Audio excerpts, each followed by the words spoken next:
लोग ये बोल रहे हैं आपको कि पछतावा हो गया, आपको नहीं जितवाया। कोई बात नहीं, हार जीत तो चलती रहती है, कोई बात नहीं। लोग तो बड़ा उदास और हताश इस बात को भी लेकर रहते हैं कि जब भी सरकार बनती है तो उसमें हिस्सेदारी आदमपुर की कहीं मिलती नहीं है। तो इस चीज़ को लेकर आप क्या कहेंगे सर कि नहीं, आगे ठीक रहेगा, कोई बात नहीं। इन सभी को राम राम मेरी तरफ से, और आशा और उम्मीद करता हूँ कि आप और आपके परिवार के लोग सभी खुश हैं, स्वस्थ हैं, और आपके चैनल के माध्यम से मैं आपसे दरख्वास्त करूँगा कि मेरे लायक, हमारे परिवार के लायक, हमारे पार्टी के लायक कोई भी सेवा हो तो हमें याद ज़रूर करें। और इनके सिवाय हमारा कुछ कोई नहीं कर सकता। आदमपुर से एक्स एमएलए भव्य बिश्नोई जी फिलहाल मेरे साथ मौजूद है और आज सुबह से ही हिसार ही नहीं बल्कि आदमपुर का लगातार दौरा कर रहे हैं। इस दौरान जानने की कोशिश करेंगे कि किस प्रकार से दौरा रहने वाला है और जैसे आज सारंगपुर गांव के अंदर आए हैं तो किस उद्देश्य से आना हुआ। भव्य जी, बहुत बहुत स्वागत है आपका हमारे चैनल में। बहुत बहुत धन्यवाद सौम्य जी। जी, तो सर यही जानना चाहूँगी, सुबह से शाम तक आप दौरा करने वाले हैं, किस प्रकार का दौरा आपका रहने वाला है? लोगों से मिल रहे हैं, समस्याएं भी जान रहे हैं, तो किस प्रकार की समस्याएं फिलहाल तक अभी तक आदमपुर में बनी हुई है? देखिए, आदमपुर के सुख दुख में आना तो आम बात है हमारे लिए, हमारे परिवार के लोग हैं, कोई नई बात नहीं है। तो आज अभी सारंगपुर के अंदर हम लोग आए हुए हैं। जो स्पोर्ट्स स्टेडियम आप देख सकते हैं हमारे पीछे, यहाँ पे 4 दीवारी का हमने काम पीछे करवाया था, तो उसका उद्घाटन आज किया है जी। इसके साथ ही चाहे शादी के कार्यक्रम है, चाहे किसी के दुख में शिरकत देने की बात है, जो हमारे रूटीन में चलता ही रहता है, उस सिलसिले में आया था। सुबह मंडी आदमपुर के अंदर भी अपनों से मुलाकात हुई थी। जो हमारे साथियों के मांग पत्र थे उनको मैं लेने का काम किया। कुछ काम ऐसे हैं जो पीछे पेंडिंग रह गए थे, जिनको मंजूरी मिल गई थी, लेकिन क्योंकि आचार संहिता जल्दी लग गई थी तो वो ग्रांट जारी नहीं हो पाया था सरकार द्वारा, तो उसको थोड़ा तेज़ी दिलाने का मैं प्रयास जरूर करूंगा। और उसके अलावा भी जो नए मांग पत्र मेरे पास आए उन पर भी हम कार्रवाई शुरू करेंगे। सर, सड़कों की हालत की अभी भी बात करें तो सड़कों की हालत जो कि तो बनी हुई है, अभी भी इतने बड़े बड़े गड्ढे हैं, हादसे इतने हो रहे हैं। आज सुबह भी हम लोग जब आ रहे थे तो बालसमंद रोड पर भी इको स्पोर्ट का इतना भयंकर एक्सीडेंट वहाँ पर देखने को मिला। तो इसमें किस प्रकार से तेजी लाने की कोशिश कर रही है सरकार? देखिए, मैंने अपने 1.5-2 साल कार्यकाल के अंदर जो मुख्य श्रेणी की सड़कें हैं उसमें मैंने 80 करोड़ के बजट के साथ सड़कों की मरम्मत करवाई थी। ये ज़रूर है कि अभी भी ऐसी कई सड़कें ऐसी हैं जिन पर काम की आवश्यकता है, लेकिन आपने पीछे सीएम साहब का बयान सुना भी होगा कि उनका ये उद्देश्य है कि पूरे प्रदेश के अंदर कोई एक भी ऐसी सड़क नहीं है जो कच्ची रहेगी। और मैं ये निर्धारित करूँगा कि उस कोशिश में आदमपुर को हम सबसे आगे रखें।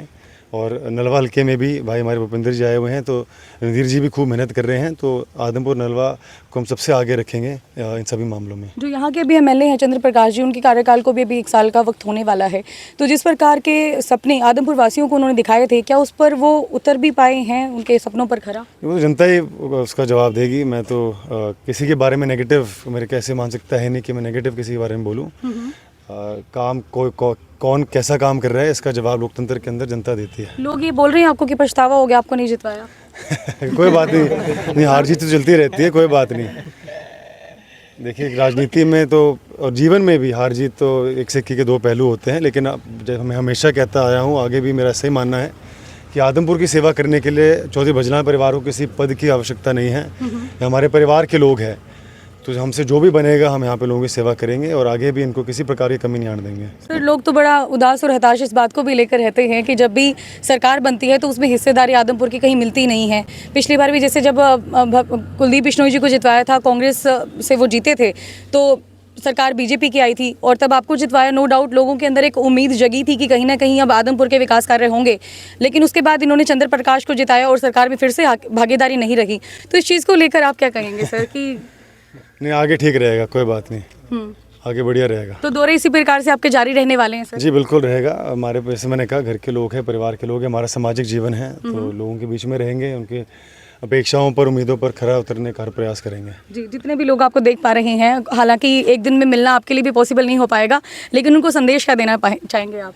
इन सभी को राम राम मेरी तरफ से, और आशा और उम्मीद करता हूँ कि आप और आपके परिवार के लोग सभी खुश हैं, स्वस्थ हैं, और आपके चैनल के माध्यम से मैं आपसे दरख्वास्त करूंगा कि मेरे लायक, हमारे परिवार के लायक, हमारे पार्टी के लायक कोई भी सेवा हो तो हमें याद ज़रूर करें और उसका समाधान करने का हम लोग हर प्रयास करेंगे। जी, बहुत बहुत धन्यवाद। Thank you. जो भी हम काम इनको देते हैं वो काम करते हैं। हर युवा के दिलों की धड़कन है। जब तक ये महीना 15-20 दिन में काम ना नहीं आते हैं ना, तो ये युवा उदास हो जाते हैं। इनके इतने जुड़े हुए लगाव है इनका।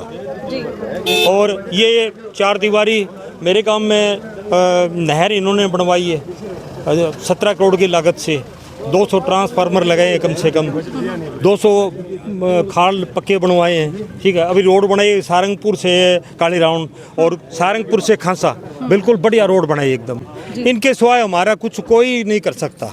ये परिवार जो काम करता है इससे हर युवा खुश है। पीछे लोग भटके थे,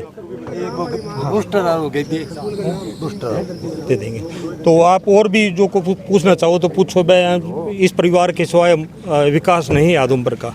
तो मतलब जो पछतावे वाली बात मैंने कही थी वो ठीक है, क्योंकि आदमपुर के लोगों ने ये बात कही थी चैनल के माध्यम से कि कहीं ना कहीं पछतावा है लोगों के बीच में। बिल्कुल पछतावा है। अब लोग पछता रहे हैं, जो जिन्होंने वोट दिया वो पछता रहे हैं कि हमने गलत कर दिया, लेकिन वो बहकाव में आ गए थे। असली विकास की पहचान बजलाल परिवार है। जी बहुत बहुत धन्यवाद। क्या कहना चाहेंगे सर, सारंगपुर गाँव में आज भव्य बिश्नोई जी आपके यहाँ आए हैं? हम तो भव्य जी के साथ ही रहते हैं, ज़्यादातर दौरे में आते हैं, लेकिन जो इस हल्के का चौधरी बजलाल जी और इनके परिवार ने किया, इसके सिवाय इस हल्के का कोई नहीं कर सकता। आज लोग हैं, लोग दर दर की ठोकर खा रहे हैं। सरकार में के अंदर जाए तो कहाँ जाए, बिल्कुल ये बताओ। विपक्ष का एमएलए, 1 साल हो गया है कांग्रेस चंद्र प्रकाश जी को बने हुए एमएलए। विपक्ष का एमएलए बना दिया जी। और लोग है ना, वो बुढ़ा के वोट लेके जनता को पागल बना के नौकरियां लगा देंगे, ये लगा देंगे, वो कर देंगे। जबकि है ना, अब वो टाइम नहीं रहा भाई, किसी को पहले टाइम में नौकरियां लगा देते थे, अब तो मेरिट के हिसाब से नौकरियां मिल रही है। जबकि वो एक अच्छा पैटर्न सरकार ने शुरू किया, बीजेपी ने। जो बच्चा पढ़ेगा वो नौकरी लगेगा, अयोग्य आदमी लग जाएगा वो काम नहीं करेगा, योग्य लगेगा वो काम करेगा। तो लोगों को है ना गुमराह करके वोट ले गए। अब लोग पछता रहे हैं, अब किसके पास जाएं। छोटा से छोटा काम पड़ जाता है तो सिपाही भी नहीं सुनता जी, बगैर सिफारिश के। तो हम तो यही कहना चाहते हैं कि आदमपुर हल्के के लोगों ने जो भी किया वो बहुत गलत किया।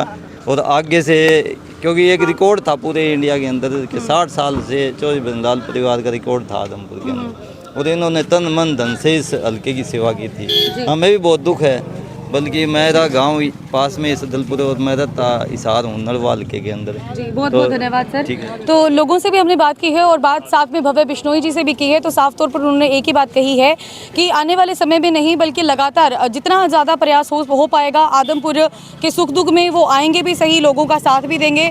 और सभी को उन्होंने एक बात को लेकर निश्चिंत कर दिया है कि जिस प्रकार के विकास कार्य आदमपुर के होने चाहिए और सरकार के द्वारा जितनी मदद हो सकेगी आदमपुर की करवाएंगे। और साफ तौर पर उन्होंने एक बात कही है कि आदमपुर उनका परिवार है और सुख दुख में आना उनका कर्तव्य है। तो पूरा का पूरा इंटरव्यू देखने के बाद आपका क्या मानना है?